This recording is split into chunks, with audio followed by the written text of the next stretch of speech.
Assalamualaikum warahmatullahi wabarakatuh.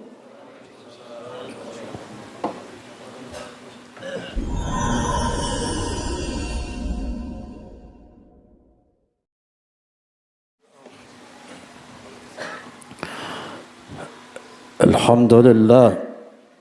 Alhamdulillahilladzi ja'ala al-laila wan-nahara khilfatan liman arada an yadhakkara aw arada shukura. Wa asyhadu an la ilaha illallah wahdahu la syarika lah. Wa asyhadu anna sayyidana Muhammadan abduhu wa rasuluhu la nabiyya ba'dah. Allahumma salli wa sallim ala Sayyidina Muhammadin wa ala alihi wa sahbihi ajma'in, amma ba'du. Faya ibadallah, usikum wa nafsi bitaqwallah wa ta'atihi la'allakum tuflihun. Qala Allah ta'ala fil Qur'anil Karim, a'udzu billahi minasy syaithanir rajim, bismillahirrahmanirrahim. Ya ayyuhalladzina amanu ittaqullaha haqqa tuqatih wa la tamutunna illa wa antum muslimun. Wa qala aidan fi ayatin ukhra, wa man a'rada an dhikri fa inna lahu ma'ishatan dhanka wa nashurhu yawmal qiyamati a'ma. Qala rabbi lima hasyartani a'ma qad kuntu basira. Qala atatka ayatuna fanasitaha wa kadzalika al-yawma tunsa. Shadaqallahul azim. Ma'asyiral muslimin mu'minin rahimakumullah. Dalam kesempatan yang mulia ini, di atas mimbar yang mulia ini, terlebih dahulu khatib ingin mengajak, ingin berwasiat khususnya pribadi khatib dan jamaah umumnya, marilah untuk kita senantiasa selalu meningkatkan kualitas ilmu kita, ibadah kita, iman dan juga kualitas takwa kita kepada Allah Subhanahu wa taala, dengan menjunjung tinggi menjalankan segala apa yang Allah perintahkan dengan sungguh-sungguh dan menjauhi segala larangan Allah dengan jauh-jauh. Mudah-mudahan dengan bekal takwa yang kita miliki, kita memperoleh kehidupan yang bahagia baik di dunia maupun di akhirat kelak. Amin ya rabbal alamin. Ma'asyiral muslimin mu'minin rahimakumullah. Dalam kesempatan yang singkat ini, Khatib ingin mengutip salah satu maqalah di dalam kitab Nasaihul Ibad, di dalam babul thulathi, bab yang ke-38. Di situ ada keterangan, ada seorang pendeta zaman Umar bin Khattab yang masuk Islam, namanya Ka'ab al-Akhbar, dan menjadi ulama besar. Beliau berkata, al-husunu lil mu'minina minasyaitani thalathun, ay alladhi tamna'ul mu'minina minasyaitani wa tahfazuhum minasyaitan thalathun. Yang pertama adalah al-masjidu hisnun wa tilawatul Qur'an wa dzikrullahi hisnun wa tilawatul Qur'ani hisnun. Zaman Umar bin Khattab ada seorang pendeta, sekali lagi namanya Ka'ab al-Akhbar, dan menjadi ulama besar, pernah berkata, sesungguhnya benteng kaum muslimin dari setan itu ada 3, kata beliau, yang dapat mencegah kaum muslimin dari gangguan syaitan itu ada 3. Pertama, al-masjidu hisnun wa dzikrullahi hisnun wa qiraatul qur'ani hisnun. Yang pertama adalah masjid, yang kedua adalah zikir kepada Allah, dan ketiga adalah membaca Al-Quran. Masyarakat muslimin rahimakumullah. Yang pertama adalah al-masjid, benteng umat Islam, kaum muslimin dari gangguan syaitan. Apa sih benteng itu? Al-makanu al-murtafi'u alladhi yamna'ul aduwa. Kalau definisi kita itu seperti itu. Al-makanu al-murtafi'u alladhi yamna'ul aduwa. Tempat yang tinggi yang dapat mencegah dari gangguan musuh. Nah, kalau setan tidak kelihatan, tapi ada. Makanya dikatakan wala tattabi'u khutuwatis syaitan innahu lakum aduwwum mubin. Jangan ikuti langkah-langkah setan. Kita tahu syaitan itu musuh kita. Seharusnya fattakhidhuhu aduwwa. Anggap dia sebagai musuh. Kalau musuh biasanya dijauhi, jangan didekati. Tapi kita mengaku syaitan itu musuh tapi masih didekati. Contoh, ada panggilan azan. Kira-kira ada yang segera atau yang nanti dulu? Bahkan ada pengajian di mana informasi dan sebagainya biasa-biasa aja, nunda-nunda. Itu namanya, apalagi kalau lewat waktu, naudzubillah, itu bisa dikatakan menganggap syaitan itu musuh tapi masih mengikuti rayuan syaitan. Nah, yang pertama adalah al-masjidu hisnun, masjid. Apa sih masjid itu? Di yang seperti kita sekarang ibadahi. Masjid itu bentuk isi makan. Dari sajadah yasjudu sujudan, bahwa sajidu wa masjudun usjud la tasjud masjidun masjidun masjadun. Jadi bentuk isi makan yang berarti tempat sujud. Tempat sujud dia masjid. Mungkin di kita ada yang lebih kecilan tuh musola. Musola berarti tempat sholat. Cuman di kita aja bedanya masjid musola. Tapi kalau di Arab nggak ada yang naik musola.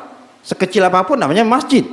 Maka tidak ada yang kalau kita datang musola, usolli sunnat tahiyatul musola, tidak ada, tetap tahiyatul masjid. Nah dari itu maka kecil gede masjid sama, musola masjid. Jadi masjid itu tempat ibadah. Nah kita harus tahu ketika rumah ini masjid kan adalah baitun min buyutillah, rumah salah satu dari rumah Allah, baitu kulli taqin, rumah orang yang bertakwa. Kita harus tahu ketika masuk masjid bagaimana, dahulukan kaki kanan. Tadi ada gak yang bisa memperhatikan, wah tadi saya masuk kaki kanan atau kaki kiri, bahkan lupa barangkali, malah kakinya cuma 2, lupa dia. Apakah baca doa, dahulukan kaki kanan, dari kanan baca doa, al-maftahli abwaaba rahmatin, sampai di masjid, tahiyatul masjid, duduk, zikir. Ya, kalau datang belakangan, ya mohon maaf, jangan melangkahi orang tadi, pundak-pundak itu bisa. Kalau datang terlambat, ya udah di belakang, datangnya namanya terlambat. Kalau mau duluan, ya datangnya lebih awal. Itu masjid, ada tata caranya. Di masjid tidak boleh membicarakan hal-hal keduniaan. Nanti juga ketika baliknya harus mendahulukan kaki kiri dan sebagainya. Itu masjid. Bahkan ketika di masjid ini kalau bisa, ya kata kita ambil ayat, ya bani adam khudhu zinatakum inda kulli masjid. Wahai bani adam manusia, pakailah zinatakum inda kulli masjid, ketika kamu masuki masjid. Kalau mau ibadah, mau sholat, pakai pakaian yang baik. Kalau bisa jangan berada logo-logo, katakanlah, sebab maaf bisa mengganggu orang yang ada di belakang. Ini kan lagi mau pemilu nih ya. Ada bacaan kita sholat di belakang, pilihlah nomor cawapres nomor ini. Wah, itu mengganggu itu. Kalau bisa kalau mau sholat, ya kalau memang lagi normal tidak kerja kayak Betawi kan namanya ada di rumah, pakaian yang bagus lah, ya, yang tidak mengganggu ketika orang sholat di belakangnya ada bacaan yang bisa ya tidak baik itu. Kalau bisa yang terbaik. Kecuali ketika lagi di kantor pakai pakaian batik, ya itu sudah ya apa adanya. Tapi kalau bisa jangan ya yang ada tulisan, apalagi maaf gambar-gambarnya yang berbau ya, porno dan lain sebagainya itu, wah itu namanya merusaki masjid. Ya jadi seperti itu. Khudzu zinatakum 'inda kulli masjid. Jadi setiap mau ibadah, apalagi ke masjid, pakai pakaian yang baik. Ya, mandi dulu apalagi Jumat, pakai wangi-wangian dan sebagainya. Itu yang pertama, masjid hisnun. Yang kedua, wa dzikrullahi hisnun. Yang kedua adalah kata Ka'ab al-Akhbar, benteng kaum muslimin dari gangguan syaitan itu adalah zikir. Zikir. Apa sih zikir apa? Apa saja. Ya, dalam ayat ya ayyuhalladzina amanu dzkurullaha dzikran katsira. Sabbihuhu bukratan wa asila. Wahai orang beriman, ingatlah zikirlah kepada Allah dzikran katsira, dengan zikir yang banyak. Tidak dijelaskan zikir tertentu, tidak. Wasabbihu bukratan wa asila, pagi sore silakan. Bahkan dalam ayat alladzina yadhkuruna Allah qiyaman wa qu'udan wa 'ala junubihim, orang yang berakal akan senantiasa ingat Allah qiyaman berdiri, wa qu'udan duduk ataupun berbaring dan lain sebagainya. Walhasil kapan saja dia selalu berzikir. Insyaallah kalau kita sudah lazimkan itu ada manfaatnya. Tapi ingat, inna jamil azkari la tufidu wa la tuqbalu illa ma'a khuduril qalbi. Kata Syekh Al-Alim Al-Alama Asy-Syaraji mengatakan sungguhnya setiap zikir itu atau beliau kurang bermanfaat, kurang memberikan faedah kecuali dengan kekhusyuan, dengan memasukkan dalam hati. Makanya jangan heran kalau orang banyak zikir ya, la ilaha illallah, tapi kelakuannya enggak berubah-ubah. Karena mungkin belum meresap dalam dirinya. Kalau bisa ya ada perubahan, karena zikir itu adalah baik. Bukan hanya di masjid, di mana saja kita harus ingat Allah. Lagi di pasar, nggak boleh ngambil-ngambil, nyoba-nyobain kalau belum izin. Keluar dari masjid, sendalnya ngambil sendal orang yang bagus, itu namanya nggak ingat Allah. Jadi bukan hanya sekedar zikir, tapi prakteknya pun di mana saja selalu ingat Allah.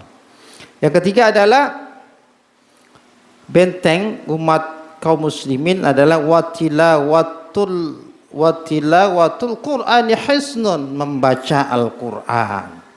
Ya, membaca Al-Qur'an. Karena Al-Qur'an hudal linnas, syahrul Ramadan alladzi unzila fil Qur'an hudal linnas. Al-Qur'an adalah secara umum memberikan petunjuk kepada siapapun. Bukan hanya orang Islam, orang mukmin dan orang bertakwa aja, siapapun sekalipun orang non-Islam kalau mengamalkan isi-isi kandungan dalam praktek kehidupannya, Allah akan berikan dia keberkahan. Misalnya di pasar orang Cina tapi tidak mengurangi takaran, begitu maksudnya. Kan fawailun lil mutaffifin, itu kan banyak orang Islam yang dagang takarannya dikurangi, timbangannya dikurangi. Makanya perlu sebelum berdagang itu kata ulama belajari ilmu fikih. Karena kalau tidak belajar ilmu fikih dia akan terjeblos pada hal-hal keharaman. Bohongin orang, nipu orang, beli baju orang, tapi Pak ini baju berapa? Wah maaf saya belinya modalnya belum balik begitu. Padahal enggak sebegitu, kan begitu. Ini harus diperhatikan. Jadi seorang mukmin harus benar-benar kalau bisa mengikuti ya hidup ini ala Al-Quran. Kemana saja apa yang Al-Quran suruh kerjakan, yang dilarang tinggalkan. Ghibah, namimah, prasangka sama orang, mencuri, korupsi, yang seperti itu harus dijauhkan. Masyaallah muslimin rahimakumullah. Jangan sampai Al-Quran ini bagai petunjuk kita jauhi. Karena kalau kita sudah jauhi, berpaling dari Al-Quran, Allah akan berikan dia ujian. Wa man a'rada an dzikri fa inna lahu ma'isyatan danka wa nasyur yaumil qiyamati a'ma. Ya. Barang siapa yang berpaling dari peringatanku, salah satunya ada Al-Qur'an. Allah memberikan peringatan begini begitu untuk ditaati, untuk dijauhkan dalam hidup ini, tapi dia berpaling. fa inna lahu ma'isyatan donkah, maka Allah berikan dia kehidupan yang sempit. Yang keduanya, wa nasyuruhu yaumal qiyamati a'ma, nanti Allah butakan dia pada hari kiamat. Dia protes, qala rabbi lima hasyartani a'ma wa qad kuntu basira, ya Allah, ya Rabb, kenapa aku ini buta padahal dulu aku di dunia ini melihat. Kata Allah, kadzalikal yauma, kadzalika ayatuna wa tunsi, ketika aku datangkan ayat-ayat aku, kamu melupakannya. Ketika Allah sodorkan ayat tentang ini harus begini, tapi kamu lupakan. Wa kadzalikal yauma tunsa, begitulah nanti Allah akan lupakan kita. Allah berikan kita tadi itu hidup yang namanya sempit, kemudian nanti hari kiamat Allah butakan. Kadzalika najzi man asrafa wa lam yu'min bi ayati rabbih. Ya, itulah balasan orang yang melampaui dan tidak beriman dengan ayat-ayat kami. Wala adzabul akhirati asyaddu wa abqa. Allah akan berikan azab yang besar dan yang sangat. Masyaallah muslimin rahimakumullah. Barangkali ini yang dapat khatib sampaikan 3 hal atau benteng kaum muslimin dari gangguan syaitan. Yang pertama adalah masjid sebagai benteng, yang kedua adalah zikir kepada Allah, dan ketiga adalah membaca Al-Quran. Mudah-mudahan kita bisa terus mengikuti hidup ini Al-Quran agar kehidupan kita ini selalu diberikan keberkahan oleh Allah Subhanahu wa taala. Barakallahu li wa lakum fil Qur'anil azim wa nafa'ani wa iyyakum bima fihi minal ayati wa dzikril hakim. Aqulu qawli hadza astaghfirullah li wa lakum lisairil muslimina wal muslimat wal mu'minina wal mu'minat fastaghfiruhu innahu wal ghafurur rahim.